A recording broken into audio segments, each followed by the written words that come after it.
এই পৃথিবীর বুকে যত মানুষ বসবাস করে, যত জিন বসবাস করে, যত প্রাণী বসবাস করে, এই পৃথিবীতে যত মানুষ বসবাস করে, অনেক মানুষ অনেক ধর্মের অনুসারী। এই পৃথিবীতে একটা ধর্মই আল্লাহর কাছে মনোনীত ধর্ম। বলুন তো সেই ধর্মের নাম কি? ইসলাম।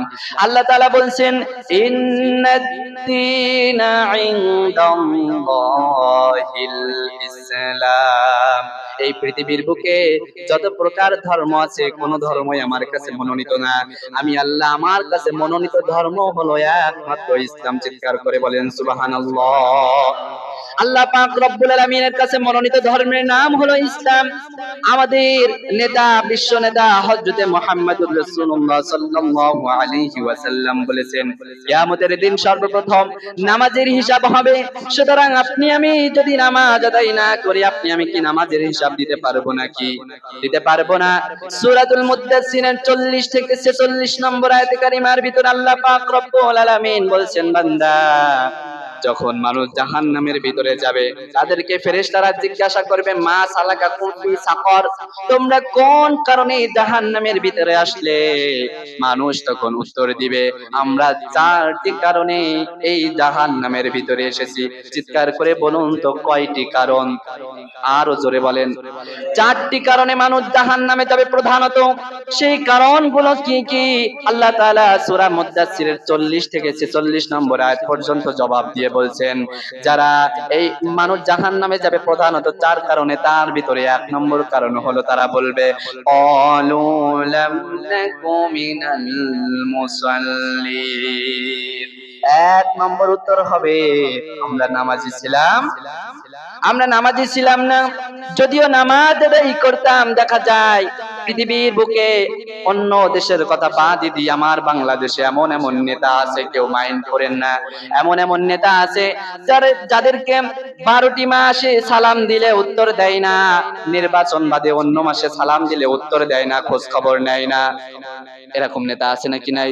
সালাম দিলে উত্তর দেয় না, সে কি একটা ভাবে চলে। কিন্তু যখন নির্বাচনের সময় আসে, দেখা যায় আসরের নামাজ, মনে করেন এইখানে 5টা 5:30টায় জামাত, আর ওই পাড়ায় আপনার 5:45-এ জামাত। সেই নেতা কি করে? এইখানেও নামাজ আদায় করে যায়, যাওয়ার পরে সে ভোট পাওয়ার জন্য কি করে, ওই ঈদগাহ পাড়ায়, ওই পূর্ব পাড়ায় যেও আসরের নামাজ আদায় করে। এইরকম বুঝি মানুষ নাই? অবশ্যই আছে। ওই নামাজ কাজে আসবে? ওই নামাজ কিন্তু কাজে আসবে না। আবার তারাই আমাদেরকে কি বলে? তারাই আমাদেরকে বলে ধর্ম ব্যবসায়ী। আমরা নাকি ধর্ম বিক্রি করে খাই। আমরা ধর্ম ব্যবসায়ী নয়, কারণ আমরা 12টি মাস আমাদের লেবাস, আমাদের সব কিছু ঠিক আছে। তোমাদের মতো নির্বাচন পাওয়ার জন্য, ভোট পাওয়ার জন্য আমরা মানুষের কাছে ধর্ম বিক্রি করে খাই না। কথা বলেন ঠিক কিনা? আমরা ধর্ম বেচে খাই না। আমরা আরো মানুষদেরকে ধর্মের দিকে ডাক দেই। মানুষদেরকে ধর্মের দিকে ডাকার কারণে কত আলেম ওলামা জেল খেটেছে, শহীদ হয়েছে, তারপরেও জালিমের কাছে মাথা নত করেছে? জালিমদের কাছে মাথা নত করে নাই। আবার তারাই আমাদেরকে ধর্ম ব্যবসায়ী বলে। শুনে রাখো, তোমরা যদি ওই রকম নামাজ আদায় করো, আল্লাহ তাআলা বলছেন ওই রকম নামাজ কাজে আসবে? কাজে আসবে না।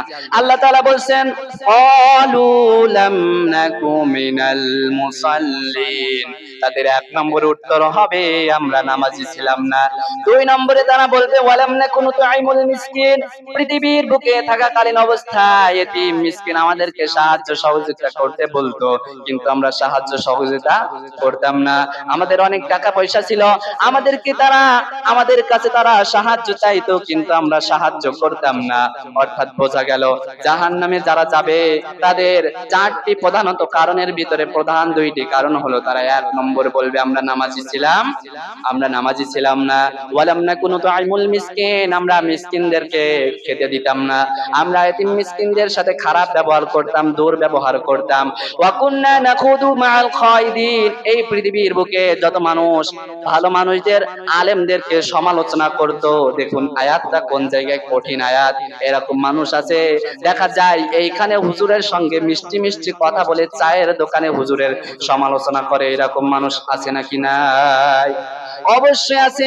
বাংলাদেশে একজন বিশ্ব নন্দিত মুফাসসিরে কোরআন শহীদ আল্লামা দেলোয়ার হোসেন সাঈদী রাহিমাহুল্লাহ, তিনার মতো একজন আল্লাহওয়ালাকে, তিনার মতো একজন আল্লামাকে মানুষ তাদেরকে চায়ের দোকানে বসে তাদেরকে গালি দিয়েছে কিনা?